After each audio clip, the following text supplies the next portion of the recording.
자, 오늘 5월 23일 화요일도 상승장을 이어가고 있습니다. 주식시장에서 진짜로 괜찮고 탄탄한 종목이 있다면 싸게 살 기회를 주지 않고 올라가거나 기회가 찾아온다 하더라도 잡을 수 없을 만큼 빠르게 지나가는 것 같은데, 설마 지금 증시가 또 저번처럼 중간도 없이 쉬지 않고 올려버릴지.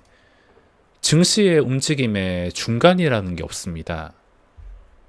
제가 잘 알고 있는 상황은 한 계단씩 계단을 밟으면서 올라가는 건데, 만약에 그런 상황이 아니라 또다시 여기서 수직으로 중간도 없이 올리는 상황이 찾아온다면 이걸 어떻게 따라 붙어야 되나 참 골치가 아픈 것 같습니다. 지금 종목을 매수하기 어렵다면 ETF 레버리지 쪽으로 눈을 돌려도 될 것 같은데, 제 기준으로는 휴식 없이 단기간 10% 이상 오른 ETF를 따라가는 것도 쉬운 일이 아니고, 만약에 지금 증시에서 휴식이 없다면 할 수 있는 게 제한될 것 같습니다. 어제와 오늘은 에코프로가 주도하는 시장인데, 왠지 에코프로가 오르는 시장은 단타하기에는 전체적인 분위기가 재미없는 시장 같습니다. 시장이 계속 상승장을 이어간다 하지만 막상 시장을 보면 잠 오는 종목들만 널렸고, 지금 장 초반과 장 마감, 그리고 시간의 단위가 거래 말고는 저는 장중에 매매를 거의 하고 있지 않습니다. 지수가 이렇게 오름에도 5월 상승장과 달리 제가 최근에 줬다 뺏었다를 무한반복으로 당해버리면서 지금 시드를 어떻게 조정하고 있냐면, 종가 매수나 시간의 오버나잇 목적으로 들어가는 건 변함없이 4,500에서 7,700만원 정도로 들어가지만, 지금 장 초반을 제외하고 장중에 만약에 매매를 한다면 한 1,000만원에서 2,000만원, 많아야지 3,000만원 정도로 시드를 조정하고 매매를 이어가고 있습니다. 자, 오늘은 드디어 합리적인 가격이 대박을 불러오는 상황이 만들어졌는데, 바로 신규주 종목입니다. 잊을만 하면, 시장이 지루하다 싶으면 항상 이름을 올리는 신규주. 과연 내가 세력이라면 어떤 종목을 붙을까를 생각을 해보셔야 되는데, 이건 제가 신규주 관련 영상, 상장하기 전 영상을 올려드릴 때마다 항상 이야기를 하던 내용이었습니다. 우선 제가 오늘 매매한 종목은 딱 두 가지인데, 첫 번째가 디스플레이텍. 장 초반에 이게 아주 가파르게 거래량을 치고 올라가서 고점을 뚫어주는 그림이었습니다. 그 전에 고점 그림이 8,800원이라서 저도 이 8,800원 근처에서 여러 번 찍어 봤지만 주가가 고점을 돌파해서 유지하는 게 시원치가 않아서 이건 성과 없이 마무리를 했습니다. 제가 한 달 전만 하더라도 프로그램 순매수 쪽만 지켜본다 했는데, 요즘은 오히려 다시 이 프로그램 순매수 상위를 뒤로하고 장 초반에 어떤 화면을 주로 보냐면 거래대금 상위와 거래량 급증 화면을 보면서 종목을 찾고 있습니다. 디스플레이텍도 오늘 발견하게 된 화면이 거래량 급증을 통해서 발견하게 되었는데, 이 거래량 급증은 장 초반에 오늘 만약에 주도할 수 있는 종목이 있다면 그 종목이 아주 빠르게 이름을 올릴 수가 있는 화면이라, 그 종목을 찾아내고 위치가 괜찮다면 거래 대금이 붙었을 때 어제 이수페타시스처럼 거래 대금 3천억과 함께 변동성이 나올 수 있기 때문에 요즘은 거래량 급증 화면을 통해서 종목을 찾아내고 있습니다. 저게 정답이 있는 게 아니라 항상 프로그램 순매수만 보고 있다가 또 어느 순간 안 통하는 시점이 있다면, 좀 재미없을 것 같다 싶은 시점이 있다면 알아서 다른 화면으로 전환을 해서 계속 새로운 환경에 적응하고 따라갈 수 있어야 된다, 저는 생각을 하고 있습니다. 그래서 요즘은 프로그램 순매수 상에는 종가 매수하기 전이나 잠깐 장중에 참고할 뿐이지, 주량 매매로는 쓰고 있지 않지만 또다시 프로그램이 무지성으로 여러 가지 올리는 시장이 온다면 그때는 또다시 프로그램 순매수 상위를 주력으로 사용할 것입니다. 그래서 장 초반에 디스플레이텍에서 몇십만 원 챙겼다가 재미가 없다 싶어서 종가 매수까지 지루하게 기다려야겠다 생각을 했는데, 오늘 마침 신규주 쪽에서 반응이 나왔습니다. 합리적인 가격에 시작이 된다면 세력이 붙는다.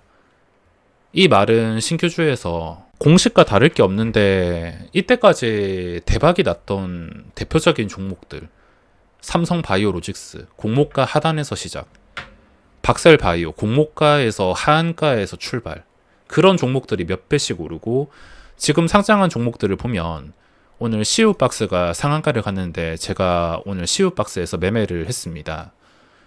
CU박스의 시초가를 보시면 뻥튀기가 되지 않았습니다. 그냥 공모가에서 시작을 하고 첫날에 음봉. 근데 최근에 모니터랩이란 종목은 2배. 이 경쟁률이라는 분위기 때문에 또 수량 배분 그 분위기 때문에 이게 말도 안 되게 2배로 시작을 했고 그전에도 뭐 60%, 30%, 60% 이런 종목들은 지금 시장에서 완전히 소외가 돼서 힘을 쓰지 못하고 있으며 저것보다 더 심각한 게 2, 3월쯤에서 신규주 열풍이 있을 때 상장하는 것마다 이유 없이 2배로 시작한 종목들을 보면 당연히 이건 합리적인 가격이 아니라 말도 안 되는 뻥튀기이기 때문에 저런 종목들이 시장에서 잘 될 수는 없습니다. 그냥 한탕 해먹고 수량 배분이라든지 청약한 사람들이 용돈벌이 하는 종목들이지 그 이상은 의미가 없습니다. 자, 세력의 입장에 대해서 생각을 해봐야 되는데 만약에 내가 신규주를 주로 하는 세력이라면 그냥 단순히 입장 바꿔서 생각을 해보셔도 됩니다. 구조주 물량이 지독하다는 것은 첫날에 물량이 폭탄이 나올 수 있기 때문에 지독하다는 것이지 신규주는 첫날 뒤에는 구조주는 그렇게 신경을 쓸 필요가 없습니다. 구조주가 많은데도 주가가 뻥튀기 돼서 시작하면 그거는 그 뒤에도 문제가 될 수 있지. 뭐 공모가 자체가 거품일 수도 있겠지만 이 공모가 근처에서 시작하게 된다면 제가 세력 입장이라 하더라도 당연히 이런 무식하게 2배씩 뻥튀기 된 종목을 작업하는 게 아니라 당연히 공모가 근처 시장에 관심을 거의 받지 못하고 개인 투자자의 경쟁률이 적은 종목을 선택을 할 것입니다. 그런 종목들이 시초가에는 관심을 받지 못한다 하더라도 장중에 이런 식으로 신고가를 가게 된다면 슈어소프트테크도 마찬가지로 이게 5월 9일에 반응이 나왔을 때 상한가에서 마감했습니다. 오늘 CU박스도 상한가. 신규주가 반응이 나왔다 하면은 중간이라는 게 없습니다. 제가 말씀드리고 싶은 것은 앞으로 상장하는 모든 종목들 무식하게 뻥튀기 되는 종목들에서는 그냥 피자값만 챙긴 걸로 만족을 하시고 그 외에 공모가 근처에서 시작한 종목들 그런 종목들이 있다면 무조건 매일 눈을 떼지 말고 다른 종목과 다른 특이점이 있는지를 매일매일 관찰하셔야 됩니다. 저 같은 경우는 이 자세한 영상은 나중에 올려드리겠지만 저 같은 경우는 다른 모니터에 신규 상장 화면이 열려져 있어서 이것들 중에서 반응이 심상치 않다 싶으면 바로 잡아낼 수 있습니다. 물론 매일 그렇지도 않고 이게 주기가 길어질 수도 있습니다. 한 달이 될지 2달이 될지. 근데 보통은 2달은 넘지 않고 한 달 정도 안에 번갈아 가면서 괜찮은 위치에서 반응이 나오는 종목이 생기기 때문에 이제는 그냥 습관처럼 지켜보고 있습니다. 내일 상장하는 기가비스에 대한 시장의 관심도가 아마 클 것 같은데 이 종목 역시 모니터랩도 시장의 관심이 뜨거웠듯이 뜨거운데 이런 식으로 뻥튀기가 되어버린다. 당연히 이 종목은 매매할 이유가 없어질 것입니다. 근데 뻥튀기가 아니라 오히려 좀 특이하게 공모가에서 그렇게 뻥튀기가 되지 않고 시작이 된다? 그럼 그때부터는 시장의 큰 손에 먹이감이 언제라도 될 수가 있으므로 뭐 굳이 첫날이 아니더라도 완전히 끝날 때까지는 지켜볼 만한 가치라는 게 생길 것입니다. 자, 저번 무지성 상승장에서는 2차전지 종목들이 하루 거래대금 3,000원 넘는 게 시장에서 쏟아졌습니다. 그 덕에 그때 코스닥에서 하루 거래대금이 17조 원 이렇게 나왔는데 지금은 3천억짜리 종목이 귀해졌습니다. 그때는 너무 종목들이 많아서 3천억을 넘어도 그렇게 크게 의미가 없었는데 지금은 다시 희귀해진 상태라 에코프로, 삼성전자 이런 거대한 당연한 종목들을 제외하고는 새로운 종목에서 만약에 3천억이 떠오른다면 그 종목에 눈을 맞추는 게 그나마 장중에 할 수 있는 가장 쉬운 일인 것 같습니다. 그리고 최근에 한 번쯤은 시장에서 주목을 받아봤던 에코플라스틱이라든지 애경케미칼이라든지 이런 종목들이 다시 살아날 수 있는지 정도만 그냥 편하게 관찰해준다면 수익은 시간이 알아서 해결해 줄 것입니다. 최소 3일 동안 쉬면서 강한 시장이라는 걸 다시 확인해주는 휴식을 가졌으면 좋겠습니다. 그럼 오늘 영상은 여기서 마무리하겠습니다.